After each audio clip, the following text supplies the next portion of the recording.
Hello student, welcome to chemistry class. और हम पढ़ रहे थे अध्याय 1 ठोस अवस्था। ठोस अवस्था में पहले क्लास में हमने पढ़ चुके हैं निबिड संरचना के बारे में। मतलब कि कोई भी क्रिस्टल, ये हम बोल सकते हैं कि कोई भी क्रिस्टल का एक निश्चित ज्यामिति होता है, ठीक है ना। कोई भी क्रिस्टल का क्या होता है, एक निश्चित ज्यामिति होता है, तो वही निबिड संरचना कहलाती है, मतलब कि क्लोज पैकिंग कहलाती है। तो क्लोज पैकिंग में आपने प्रकार पढ़ा कि कैसे क्रिस्टल में अवयवी कणों का एक निश्चित नियम के आधार पर व्यवस्थाकरण होता है। लेकिन अगर इसी व्यवस्थाकरण में कोई गड़बड़ी आ जाए तो उत्पन्न होता है क्या, दोष।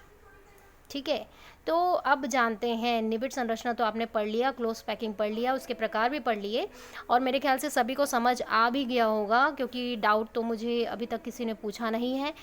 अच्छी बात है अगर नहीं आया है डाउट, और अगर डाउट है तो आप पूछ सकते हैं। ऐसा मत सोचिए कि मैं पूछ रहा हूँ, सामने वाला नहीं पूछ रहा है, मेरी बेइज्जती होगी। ये सब सोच निकाल दो अगर आपको आगे बढ़ना है तो।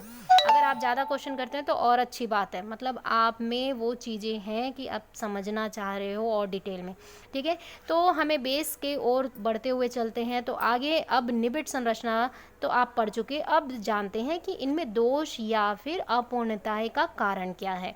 तो आज का हमारा मेन है कि क्रिस्टलीय अपूर्णताएं या क्रिस्टल अवस्था में होने वाले दोष। तो क्रिस्टल में अपूर्णताएं अगर हम देखें तो आदर्श व्यवस्था में विचलन के कारण होता है। अब आदर्श व्यवस्था क्या है, मैंने अभी बताया कि एक सभी क्रिस्टल में अवयवी कणों का जो व्यवस्थाकरण होता है वो निश्चित होता है। मतलब हर एक क्रिस्टल का एक जो ज्यामिति होती है वो एक निश्चित ज्यामिति की होती है। अगर ये ज्यामिति निश्चित ना होकर अनिश्चित हो जाए, मतलब उनके अनादर्श हो जाए, आदर्श व्यवस्था गड़बड़ा जाए या उनमें विचलन आ जाए, तो हम उसे कहते हैं क्रिस्टल में होने वाली अपूर्णताएं। तो ये कई बार परिभाषा में भी आप लिख सकते हो इसी चीज़ को, और कई बार परिभाषा पूछा भी है तो उसके लिए आपको रट्टू तोता नहीं होना है भाई। आपको ये जानना है कि क्रिस्टल में अपूर्णताएं का मेन कारण क्या है। तो आदर्श व्यवस्था में होने वाले विचलन या फिर उनमें होने वाली अव्यवस्था का कारण ही अपूर्णता लाती हैं। तो अब जानते हैं इनमें अपूर्णता के मेन कारण क्या होते हैं, क्योंकि कई बार ये प्रश्न पूछे गए हैं, इसीलिए ये मैंने इसे समझाया, नहीं तो इसे मैं नहीं समझाती, आप डायरेक्टली बुक से भी लिख सकते।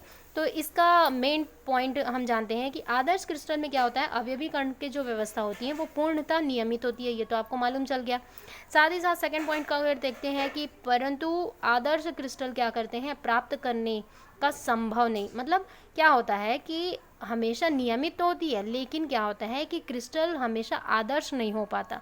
कभी कभार ताप दे दो या दाब दे दो। अच्छा मान के चलो एक छोटे से बॉक्स में, है ना, पुट्ठे के बॉक्स में आप छोटे छोटे बॉल को डाल दियो, छोटे छोटे बॉल को या बलून को आप डालते जा रहे हो, और उसे जब आप शेक करते हो, हिलाते हो, तो उसमें से क्या होता है, कुछ बॉल बाहर गिर जाएंगे उछल कर, एक दूसरे से टकरा कर। तो यही चीज़ होता है क्रिस्टल में भी।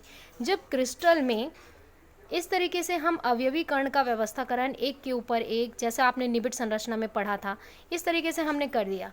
अब ताप बढ़ रहा है, ताप बढ़ने के कारण क्या हो रहा है, किसी का कोई भी अवयवी कण मतलब धन या ऋण में है, तो कोई एक अवयवी कण का आकार बढ़ रहा है, तो आकार बढ़ने के कारण दूसरा क्या है, किनारे हट रहा है। अब उसको जगह नहीं मिल रहा है तो वो क्या होगा, उछल के बाहर आ जाएगा। तो मतलब इसी तरीके से अब हम इसमें शेक कर रहे हैं तो बॉल बाहर गिर रहा है, सेम ऐसे ही क्रिस्टल में होता है। तो क्रिस्टल में क्या होता है, आदर्श नियमित हम व्यवस्था तो करते हैं, अवयवी कणों का व्यवस्थाकरण बहुत नियमित ढंग से हम कर देते हैं, लेकिन जब उसको ताप और दाब मिलता है तो वो क्या होता है कि वो अनिश्चित हो जाता है। मतलब क्रिस्टल ये है ना, बोल सकते हैं आदर्श नियमित संरचना में विचलन आने लगती है। क्लियर हो रहा है यहाँ पे। तो यही चीज़ ये बोल रहा है कि परंतु आदर्श क्रिस्टल प्राप्त करना संभव नहीं होता, क्योंकि हम कोशिश तो कर देते हैं लेकिन ज़रूरी नहीं, संभव ही नहीं है, क्योंकि अगर ताप और दाब तो चेंज होना ज़रूरी है। ऐसा थोड़ी है कि आप हर जगह का ताप को एक नियंत्रित निश्चित कर दोगे, तो ये यूनिवर्सल टेम्परेचर आप कर ही नहीं सकते, ठीक है। तो आते हैं अब इस पे थर्ड पॉइंट पे। थर्ड पॉइंट आपका बोलता है साधारणतः ठोस अत्यधिक संख्या में छोटे छोटे क्रिस्टलों का समूह होता है। क्लियर हो रहा है। वो तो मालूम है आपको कि एक जो कंप्लीट ठोस होता है वो छोटे छोटे यूनिट सेल के बने होते हैं, जिस यूनिट सेल को हम क्रिस्टल बोल रहे हैं।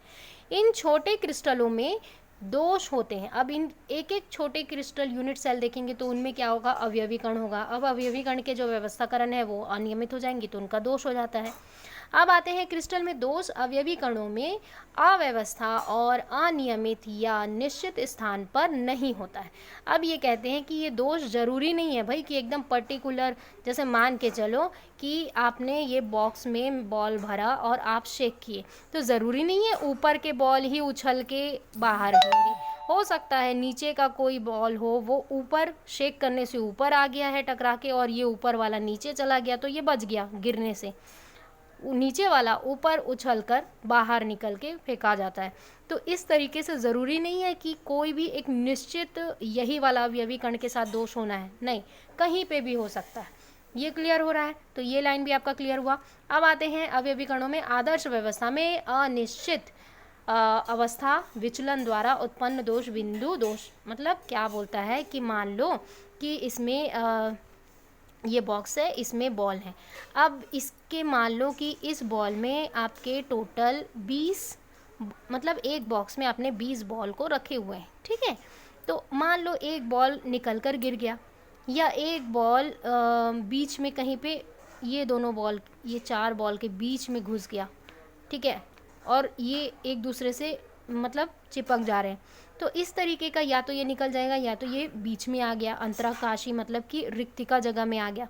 तो इसमें क्या होता है कि जो एक के कारण पूरे नियमित संरचना में गड़बड़ी हो गई, मतलब एक के बदमाशी के कारण पूरा क्लास डिस्टर्ब हो गया, तो हम उसको बिंदु दोष कहते हैं। मतलब एक की वजह से, तो वो बिंदु है ना, मतलब टोटल 20 स्टूडेंट है, अब एक बहुत ज़्यादा बदमाशी कर रहा है जिसके कारण पूरा क्लास डिस्टर्ब हो गया और टीचर भी निकल गया, तो ये एक पर्टिकुलर इंसान, मतलब वो बिंदु, और ये बिंदु दोष मतलब इसी के दोष के कारण सब के सब भुगत रहे हैं। क्लियर हुआ?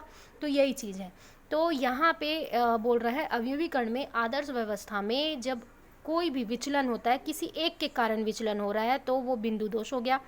जालक बिंदुओं में पूर्ण पंक्ति में दोष हो तो उसको रेखीय दोष कहते हैं। अब क्या बोल रहा है, मान लो कि ये बॉक्स में मैंने कहा अभी कि 20, या मान लो एक क्लास में 20 स्टूडेंट बैठे हैं, अभी आपने बिंदु दोष जाना कि एक की वजह से पूरा क्लास डिस्टर्ब हुआ।